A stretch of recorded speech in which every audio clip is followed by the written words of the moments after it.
Why? Why would somebody pay me to speak? It's because I have been through so much in my life. Some would say that I've lived the life of about 10 men combined.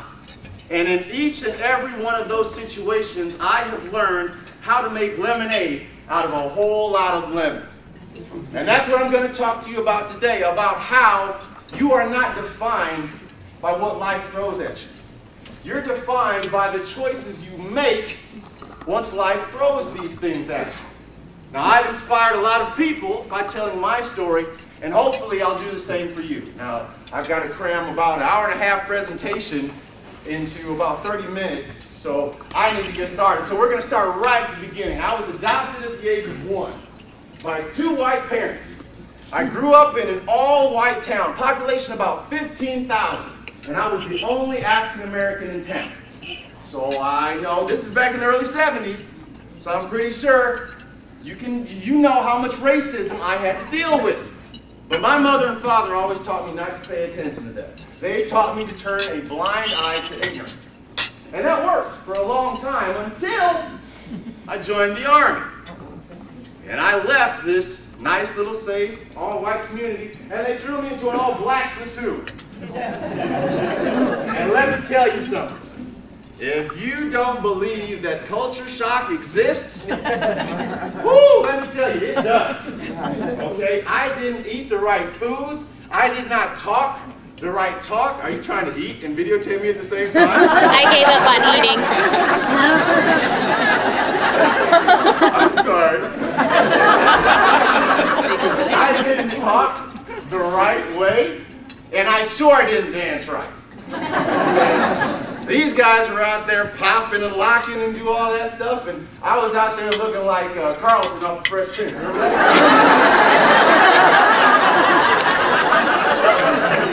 I didn't know what to do, and it caused me huge problems. But it was just getting started. They made fun of me for that. But my problems were just getting started. About 3 days before we were supposed to graduate from basic training, a gun battery. Those are the people that shoot the really big cannons. They were about 6 miles away from us. And they overshot their target by 3 miles. Oh, jeez. Yeah, don't ask me how somebody can overshoot something by 3 miles. But in Fort Sill, they figured out a way to do it. And they dropped an artillery shell right in the middle of my platoon. It instantly killed 5 people, seriously injured 27 others. Okay, I was shielded from that blow miraculously because I was standing in the spot where the artillery shell hit no more than like 20 seconds before it got there. Okay, and it was incredible for me. So here I am. I'm messed up. I don't know whether I'm black or white. Okay? I'm freaking out in my head because I had to see all my buddies just die in this accident that wasn't supposed to happen. Then they send me to Germany, a country where there's no drinking age and no speed limit.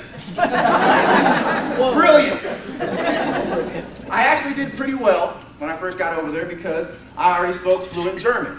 But the problem started happening once I got there because I started having nightmares about this accident.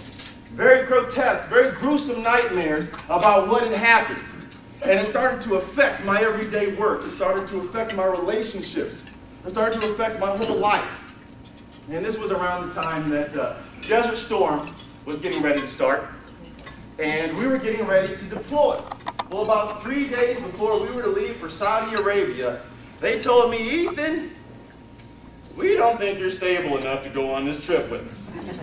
So they sent me to Walter Reed Army Medical Center in Washington, D.C. Now, I was relieved because I didn't have to go to the war. And the job that I took in the Army was on the front line. And when you sign up on the front lines, you probably don't want to be 6'8". Okay? Which one do I shoot? Go for the taller one! So